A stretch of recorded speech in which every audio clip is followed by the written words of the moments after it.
Fala pessoal, tudo bem? Bom, sim, é verdade. Eu consegui, migrar aqui para os Estados Unidos e trabalhar na minha própria área. No Brasil, eu liderava áreas de marketing de grandes empresas como Banco Pan, General Motors, Nike, Ambev.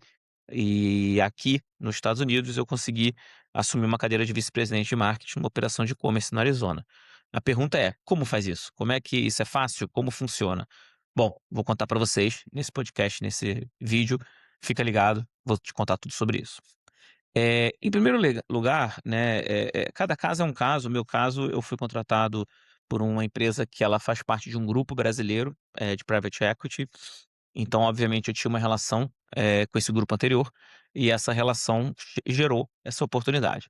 E essa é a maneira mais comum de você conseguir trabalhar na sua área, você, ser transferido, da sua empresa, ou você ser contratado por uma empresa de capital brasileiro que já te conhece, que já conhece seu trabalho. Geralmente quando isso acontece, nós estamos falando de 2 tipos de visto. Um visto chamado L1, que é um visto que, se você trabalha na empresa por mais de 1 ano, a empresa consegue te transferir para os Estados Unidos, e esse visto chama L1, tá. Eu quero fazer um vídeo específico de visto, então eu vou citar os vistos, mas não vou entrar muito em detalhe, porque eu quero trazer um especialista para a gente falar disso. Eu não sou especialista em visto. O segundo visto chama O1, é o visto que eu tenho aqui nos Estados Unidos. O O1, ele, se você não tivesse 1 ano de empresa, você pode ainda assim pedir um visto de trabalho, mas você tem que provar que você tem capacidades, especiais, ou seja, você é um destaque na sua área de atuação, e você tem um processo bem rigoroso, pra poder provar isso.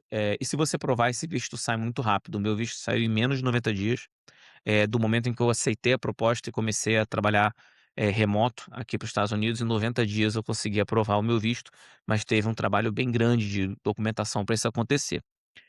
Uma outra maneira que você também pode encontrar para você trabalhar dentro da sua área é através de um visto de estudante, né. O mais comum chama F1, tá. O F1 ele serve para faculdade, graduação, ele serve para MBA, serve para inglês, serve para curso, de pós-graduação. Então, você conseguindo esse visto, o que acontece? Durante o curso, você pode estudar e você pode trabalhar até 20 horas, por semana. Mas esse trabalho, ele tem que ser sempre na universidade.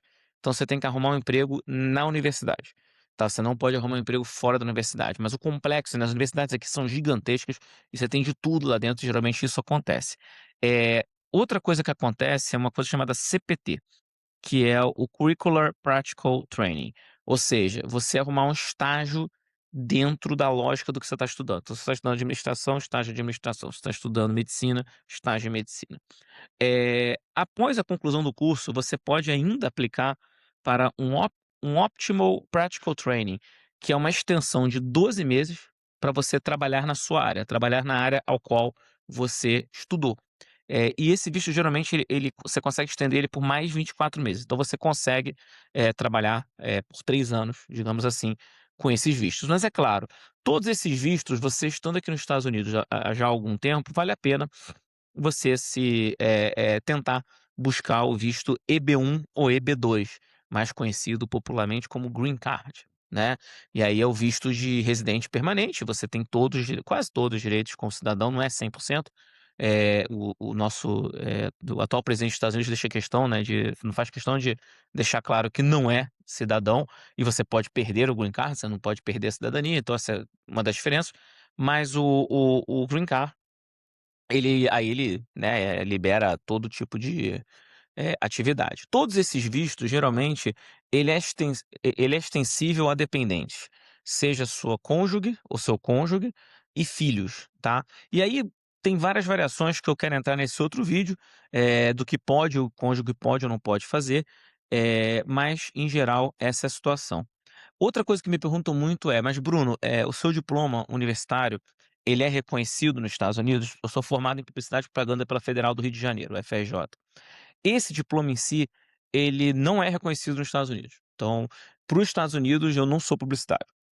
Eh, Porém, eu tenho um mestrado em administração na Fundação Getúlio Vargas, e esse diploma da fundação, ele é internacional. Então ele é acreditado por faculdades na Europa, nos Estados Unidos, na Ásia. Então Por incrível que pareça, eu sou reconhecido como mestre em administração aqui, mas não sou reconhecido como bacharelado. É meio estranho, mas acontece. Mas o mais importante quando você falar de diploma, é você entender se a profissão que você exerce, ela exige que seu diploma seja reconhecido.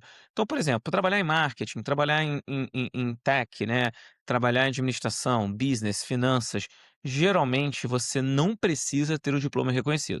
Basta que a empresa, reconheça. E a empresa reconhecendo, mesmo que o diploma não seja reconhecido pelo governo americano, você pode trabalhar. A situação é diferente com alguns casos em que é necessário uma licença para você trabalhar nos Estados Unidos. É o caso de engenheiros, é o caso de médicos, enfermeiras, enfermeiros, e a minha esposa, ela é enfermeira, então vou dar o exemplo da Renata. Eh Todos esses que exigem você reconhecer o seu diploma, é bom você dar uma pesquisada em que situação os Estados Unidos está em relação a profissionais dessa área. Vou dar um exemplo da enfermagem. Existe um déficit de enfermagem nos Estados Unidos. Por consequência, eles abrem um leque para reconhecer diplomas de fora. A Renata se formou na UFSCar, ou UFSCar, eu nunca sei como falar, e essa faculdade, por exemplo, é reconhecida aqui. Né, uma faculdade de primeira linha no Brasil, ela é reconhecida aqui. Que a Renata precisa fazer para reconhecer o diploma dela? Ela primeiro, ela ou qualquer pessoa que tenha um diploma de enfermeiro, que seja válido, precisa passar no TOEFL e tirar mais de 80% de acerto. Então primeiro você tem que provar sua proficiência na língua inglesa. Depois você vai no caso da enfermagem do Corém, aqui do Arizona, por exemplo, e eles vão avaliar o currículo que você tem versus o currículo de enfermagem nos Estados Unidos. Se der match 100%, né, isso inclui a residência que ela fez tudo, se der match 100%, imediatamente ela ganha autorização para fazer a prova, do regional de enfermagem, e uma vez que ela passe na prova, ela pode exercer a profissão dela. Se não bater, ela vai ter que fazer um complemento, ou seja, estudar as matérias aos quais, nos Estados Unidos tem, no Brasil não tinha, e só depois disso ela pode, aplicar para a prova, para ser enfermeira. Então pesquisa sobre a sua profissão, porque se tem um déficit aqui, é o caso de engenharia, existe um déficit aqui nos Estados Unidos, eles como a enfermagem, eles abrem o leque para reconhecer o diploma. Então, essa que seria a dica e essa história de como eu vim trabalhar com marketing. Se você chegou até aqui, pô, que legal. Acho que você está curtindo o conteúdo, então se inscreve no canal se você está assistindo no YouTube, se inscreve aqui no Spotify se você está assistindo no Spotify, segue a gente no Instagram e vamos ter muito mais conteúdo em breve. Se você tem algum assunto que você quer muito saber, alguma coisa que você quer muito aprofundar, deixa aí no comentário, cara. Com certeza a gente vai adereçar e eu vou te responder no comentário. Grande abraço, saudações, até a próxima.